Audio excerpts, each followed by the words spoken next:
I used to think the worst thing that could happen to a parent was losing their child in a crowd at the grocery store. Just a few seconds of panic while you scan every aisle, every face. But what if the people who took your child weren't strangers? What if they were people you trusted, people you let into your home, handed your child to, and said, "I'll be back at 5"? That was me a few years ago, and I'm still trying to make sense of how it all spiraled so far out of control. Back then, I was working full time, juggling shifts, school runs, late dinners, and I had two babysitters, a couple, who helped watch my son. I'll call them Lacey and Brent. They were sweet, or at least they seemed like it. They were kind of like that overly involved couple from a sitcom, always baking cookies, asking too many questions, acting like your kid was their favorite person on the planet. At first, it felt like a blessing. I mean, who doesn't want caregivers who care? But as the months went by, their affection started getting intense. Lacey began referring to my son as her little angel, and Brent once told me, kind of jokingly, "If you ever disappear, he's staying with us." I laughed it off. I mean, what else do you do when the people helping you say something kind of creepy, but you're tired and they're affordable? At some point, they asked if they could get emergency guardianship, just in case something happened and they needed to take him to the hospital. It sounded reasonable. I was 28, burnt out, and honestly just wanted to cover my bases. So I signed some papers. I didn't hire a lawyer, didn't ask enough questions. I just trusted them.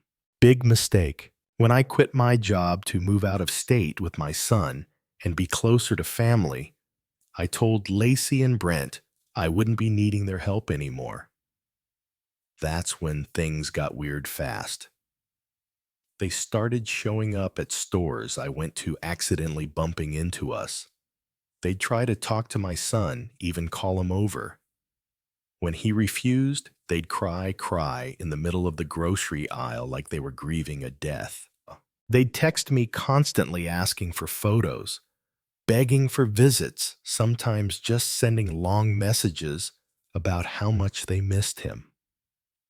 My sister started getting DMs from them, asking how he was doing, if she could sneak them a picture. I blocked them everywhere, but they still found ways to pop up. It got so bad that I stopped checking in on Facebook because every time a friend tagged me at a coffee shop or park, they'd show up no matter how far. One time, it was 40 minutes away. They just appeared. I asked them over and over, "Stop. Just leave us alone." But it never stuck. And the worst part? My son was scared. He'd started therapy because he was terrified they'd try to take him away again. And here's the thing. I didn't realize how deep it went until I hired a lawyer. That guardianship I gave them, it wasn't even real. The court never approved it. Because Lacey and Brent never contacted my son's father like they were supposed to. But I didn't know that. For years, they used that fake piece of paper to guilt trip me, to hold power over me, once even keeping my son out of the county for a week. When I demanded he come home, they said, "We're allowed. You gave us the right." Turns out, they lied about all of it. And now the kicker. They're currently in court for doing the same thing to another mom. They took in a child as babysitters refused to return them, then filed for emergency custody like they were the heroes. The mom freaked out, called the cops, and now I'm a witness in the case because of their long history of obsessive behavior. After all this, a restraining order was granted. They're not allowed near me, my son, or any of my family. But the scars are still there. I'm still nervous at parks, still cautious about who gets close to my kid. And the lesson I learned: never ever give guardianship to anyone, no matter how friendly they seem, unless you've got ironclad legal guidance. Love doesn't equal safety and trust. Trust should be earned, not handed out with a clipboard. Now, that might sound like the worst thing that happened to me, but believe it or not, it's not the only legal chaos I've been a part of, or at least witnessed. Because just when I thought I'd heard it all, I met someone who found out he had a 10-year-old daughter through CPS. This guy, let's call him Marcus, had a wild past. He'd been clean for 11 years, but had a pretty reckless phase in his 20s. One day, CPS knocks on his door and asks if he remembers a woman named Tara. Turns out, Tara listed Marcus as the father of a girl named Emma. And now that she'd lost custody, Emma either had to go into foster care or to him. No warning, no build-up. Just you have a daughter, congratulations.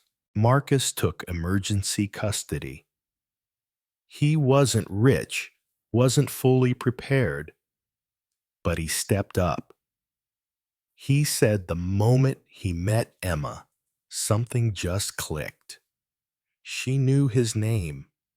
She said she'd always been told he was her dad, but her mom could never find him. Fast forward 3 months. He did the DNA test, and yeah, she's his. Her mom's still in jail, and he's working with a social worker to figure out a long-term plan. But the way he talks about Emma, man, he said, every night, no matter how exhausted I am, I look at her and thank God. She saved my life in a way I never saw coming. And honestly, that story shook me because it reminded me that even in chaos, even in broken systems, there's room for something good. Now, not every legal story ends on a high note. Some are just ridiculous.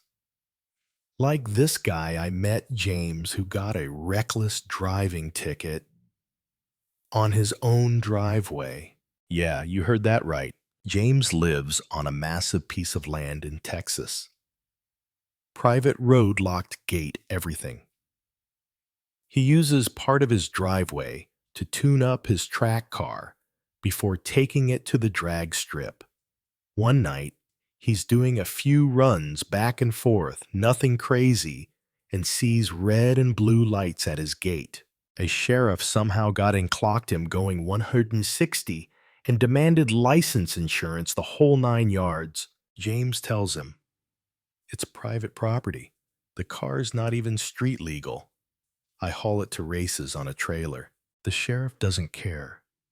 Gives him a ticket for reckless driving. So what does James do?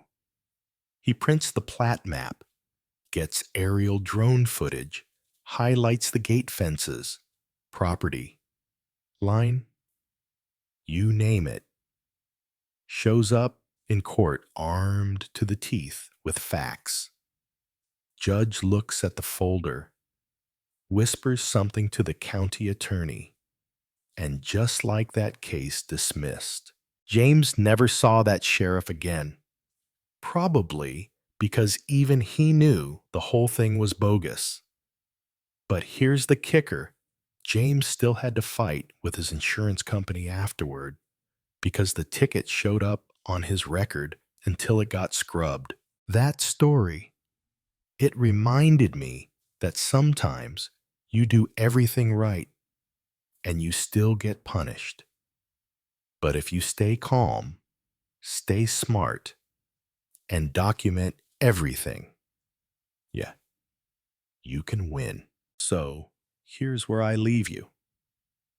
Between babysitters, turned stalkers, surprise fatherhood, and tickets on private driveways, what even is justice these days? Would you ever give someone temporary guardianship of your kid? Should someone get a ticket for driving on land they own? And what would you do if you found out you had a daughter after 10 years? Let me know. Down in the comments, I want to hear your stories, your takes, your truths.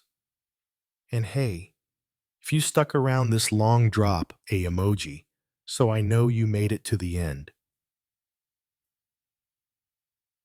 Hit that like button, share this with someone who needs a legal reality check. And don't forget to subscribe for more true stories that make you go, wait, what? Because out here, the law gets real personal, real fast.